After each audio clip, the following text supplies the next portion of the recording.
Diane had spent 25 years building a life with no loose ends, every decision deliberate, every door closed properly behind her. She thought she had sealed every room of her past. She was wrong. There was one door she did not know existed. And on a Tuesday morning, it opened. Welcome to KamsoChi Tales. If you are new here, hit that subscribe button right now because the stories we tell on this channel are the kind that stay with you long after you stop watching. And if you are already family, welcome back. Drop a comment and tell me where you are watching from.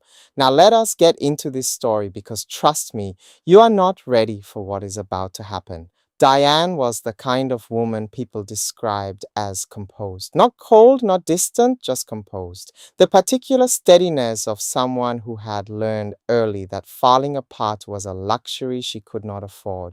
She had built everything herself, a career that commanded respect, a home that felt intentional rather than accidental. And Richard, 18 years of marriage to a man who seemed to understand her need for order and matched it completely. On the surface, they were solid. Tuesday morning, Richard left for work. Diane was getting ready for her own day when the knock came. She opened the door. A young woman stood there. Early 20s, natural hair, one bag over one shoulder, eyes that were doing something complicated, searching and certain at the same time. They looked at each other for a moment. Then the young woman said 5 words. I think you are my mother. Diane almost smiled. The statement was so impossible it was almost amusing. She had never been pregnant. She had never given birth. She would know. A woman knows these things about her own body and her own life. She said kindly, I think you have the wrong person. The young woman did not move. She reached into her bag, pulled out a photograph, held it up. Diane looked at it, a young girl, 17 maybe, hospital bed, This holding can't a be newborn. true. Exhausted but present. No, it The can't girl in be. the photograph was undeniably Diane. At an age she remembered. Holding a baby she had been told did not survive, she gripped the doorframe and said the only thing she could say, come inside. Her name was Jade. She had been looking for Diane for 3 years. She knew her birth date, she knew the hospital, she had a name on a document that led her here after a long time of looking. Diane sat across from her at her own kitchen table, feeling like a stranger in her own home. She asked the question she needed to ask first. How are you alive? I was told you did not survive. Jay Were looked at you her lying to steadily. me? You were The lied truth to. is, The words you were landed lied with a to. particular You weight were that lied to. Diane felt in her chest rather than her ears. She was 17 when it happened. Her family had been horrified. The pregnancy was hidden from everyone outside the immediate family. When Jade was born, her family arranged a private adoption immediately, and they told Diane the baby had not made it. She had grieved quietly, alone, the way she had learned to carry everything without showing it to anyone. And then she had built a wall around that grief and moved forward.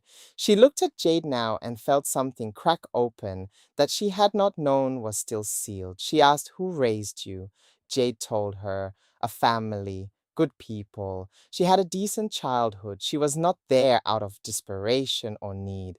Then why? Diane asked. Why now? Why come here? Jade was quiet for a moment. Then she said, because I needed to know if you chose to let me go, or if that choice was made for you. Diane felt the crack widen. She said that choice was never mine. And for the first time in 25 years, she let herself say out loud what she had buried so completely. She had almost stopped knowing it was there. Now stay with me. Because what Diane does not yet know is that Jade arriving at her door was only the beginning. The real story is about to get much bigger. If you are enjoying this story so far, hit that like button right now. It means everything. Diane needed to think. She asked Jade to come back the next day. She needed one night. Then she called Helen. Helen had been her closest friend for 20 years. The one person from her adult life who knew fragments of her past, not the full picture, but enough. Helen answered on the second ring. Diane said one sentence.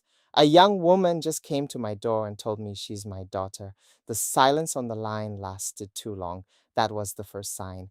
Diane said, Helen. Helen said, Diane, I can explain. And in those 4 words, Diane understood that Helen already knew. She drove to Helen's house. She sat across from her in her living room, and she asked for the truth. Helen had known for 2 years. Jade had contacted her first, trying to find a way to reach Diane without causing damage. Helen had been trying to find the right moment to tell Diane.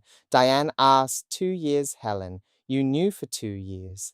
Helen said, I was trying to protect you.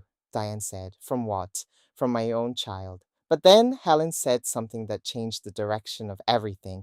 She said, I was not only trying to protect you from finding out about Jade, I was trying to find out first how much Richard knew, because something about the way he has always steered you away from your past never sat right with me. And when Jade told me who arranged the original adoption, I started asking questions. Diane went very still. What did you find? She asked. Helen looked at her with the expression of someone about to say something that cannot be unsaid. Richard was not a stranger when he met you, Diane. He knew exactly who you were. And the family that arranged Jade's adoption, he was connected to them, not by accident, by design. I need Richard you to was drop not a a comment stranger right when he now, met just you. one word. He knew What are you exactly feeling? who you Because what were. comes next This is changes the part everything. nobody saw coming. Diane drove home. She sat in her car in her own driveway for a long time. Then she went inside. Richard was home. He looked up from his laptop when she walked in, said something ordinary, asked about her day. She sat down across from him and she told him everything. Jade, the photograph, Helen, what Helen had found. She watched his face as she spoke, and that was what told her everything she needed to know, because Richard's face did not show surprise, it showed calculation. The particular expression of a man deciding in real time how much to admit and how much to deny. He started with denial, said he did not know what Helen was talking about, said Helen had always been suspicious of him for no reason. Diane said one word, stop. And something in how she said it made him stop. She said, I am not asking you to explain yourself to save the marriage. That conversation is already over. I am asking you to tell me the truth, because after 18 years, I think I have earned at least that. Richard looked at her for a long time, and then the performance dropped. He had known about her past before they met. The family that arranged the adoption had connections to his own family.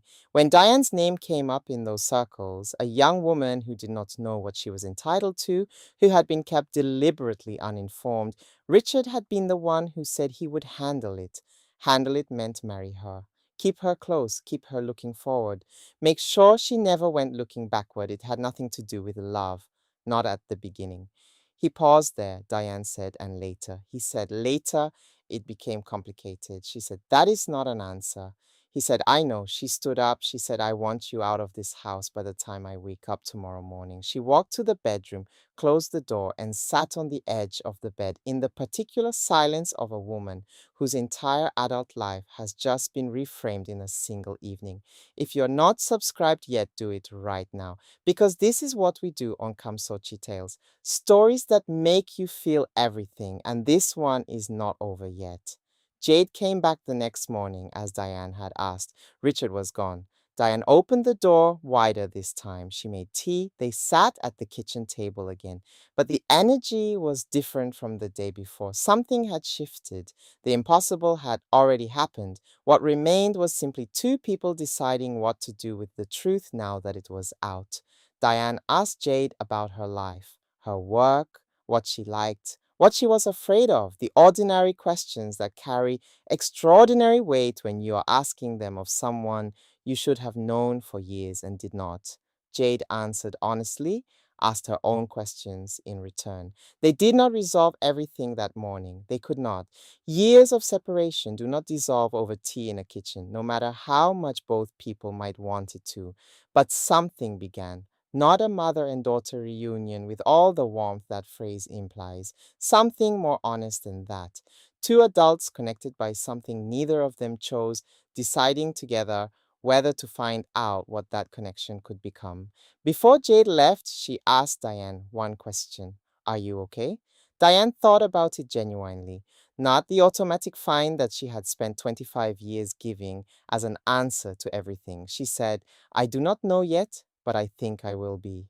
Jade nodded and said, "Me too." Diane stood in her doorway and watched Jade walk away down the path, not with sadness, not with joy, with the particular expression of a woman who has just had everything she thought she knew taken apart and found that what was underneath was more solid than the structure built on top of it. Some secrets do not protect the people they are kept from, they only protect the people keeping them. And the day the truth walks through your door is not the end of your story. It is the first day you get to live it honestly. If this story moved you, share it with someone who needs to hear it today. Subscribe to KamsoChi Tales so you never miss a story like this one. And tell me in the comments, did you see Richard coming? I read every single one. See you in the next story.